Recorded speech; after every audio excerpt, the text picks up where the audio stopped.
Bonjour, je remercie donc le journal électronique as-saha.com de me donner l'occasion donc de présenter devant vous l'importance de prendre soin de sa santé oculaire à l'occasion de cette journée mondiale de la vue.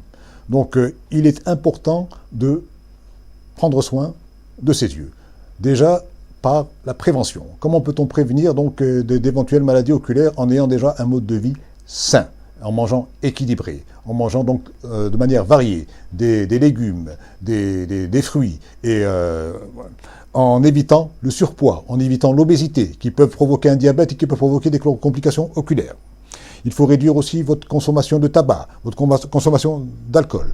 Il faut savoir aussi que même si nous n'avons pas de pathologie oculaire, le fait de vivre dans un pays comme l'Algérie avec un fort ensoleillement, avec une forte exposition au soleil, peut entraîner des complications liées à cet ensoleillement. Donc il faut éviter donc d'être exposé trop longtemps à la lumière du soleil.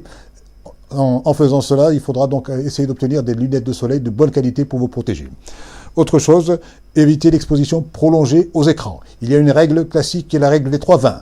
Donc, si on passe 20 minutes devant un écran, il faut faire une pause de 20 secondes et regarder au-delà de 20 pieds, c'est-à-dire au-delà de 6 mètres. Donc retenez la règle des 3-20. 20 minutes, 20 secondes de pause, 20 minutes d'écran, 20 secondes de pause et 20 pieds pour regarder à plus de 6 mètres de distance. Comme ça. Et éviter aussi les accidents domestiques liés à la présence de produits chimiques ou les accidents professionnels qui nécessitent le port de verres protecteurs. Également, donc, savoir qu'en règle générale, il faut faire un examen des yeux tous les 2 ans. Quand on n'a pas de problème particulier, c'est l'idéal. Et à partir de 40 ans, un examen annuel s'impose. D'autant plus s'il y a un facteur, s'il y a des maladies oculaires dans la famille, telles que le glaucome.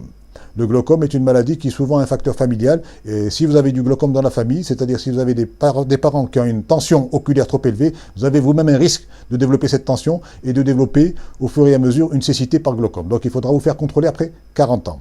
Également, si vous êtes diabétique et hypertendu, il est impératif que vous ayez un excellent contrôle de votre maladie générale, que sont les diabètes et l'hypertension, qui sont pourvoyeuses de complications oculaires.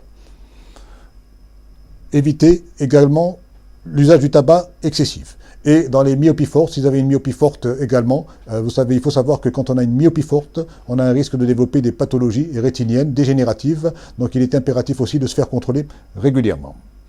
Quelques signaux à connaître si vous n'avez pas de...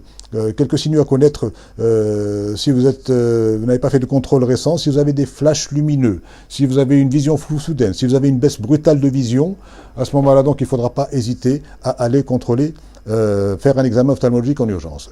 Dernière recommandation, particulièrement pour les enfants. C'est à partir de l'enfance que se prépare la qualité de la santé oculaire. Nos enfants aujourd'hui sont exposés à plusieurs maux, essentiellement l'usage excessif des écrans. Donc il faut impérativement donc, que ces enfants puissent être réduits dans leur exposition aux écrans. Il y a une épidémie de myopie à travers le monde. On considère qu'en 2050, il y aura 50% d'enfants qui seront myopes. De plus en plus d'enfants sont obligés de porter des lunettes. Et pour cela, il faut éviter l'exposition. Et on considère que si un enfant utilise beaucoup d'écran, il faudrait qu'il passe 1 heure à 2 heures par jour à la lumière du jour à jouer dehors. Donc n'hésitez pas à pousser vos enfants à jouer dehors à la lumière du soleil. C'est un des meilleurs moyens de prévenir les pathologies et les défauts visuels liés à l'usage des écrans excessifs. Autre chose, si vous avez un enfant qui a de la rougeur, des maux de tête, qui a des difficultés scolaires, qui a un œil qui va en dedans, qui a un œil qui va à l'extérieur, à ce moment-là, donc, il ne faut pas hésiter à consulter un ophtalmologue qui lui donnera des lunettes adéquates qui lui permettront de développer une scolarité normale et une vie de qualité, une vie professionnelle normale. Un élément très important, nous voyons que beaucoup de nos concitoyens, par faute de temps, faute de disponibilité, donc ont tendance à acheter des lunettes comme ça de manière un peu anarchique chez les vendeurs qui les vendent au niveau des trottoirs. Ce sont des verres qui ne sont pas contrôlés, ce sont des verres dont on ne connaît pas la qualité, ce sont des verres qui ne sont pas adaptés à la vision. Et en achetant des verres comme ça, sans passer par une visite, vous évitez la possibilité de détecter un problème oculaire grave et donc malheureusement vous vous exposez au risque de développer une pathologie oculaire sans le savoir, qui pourrait avoir des conséquences graves sur votre vue. Donc évitez systématiquement l'achat de ces verres chez les vendeurs, sur les trottoirs. C'est un danger pour les yeux. Il faut impérativement faire des visites régulières chez l'ophtalmologiste qui pourra détecter toute forme de pathologie, de la tension, du fond d'œil, du diabète, voilà. Merci encore.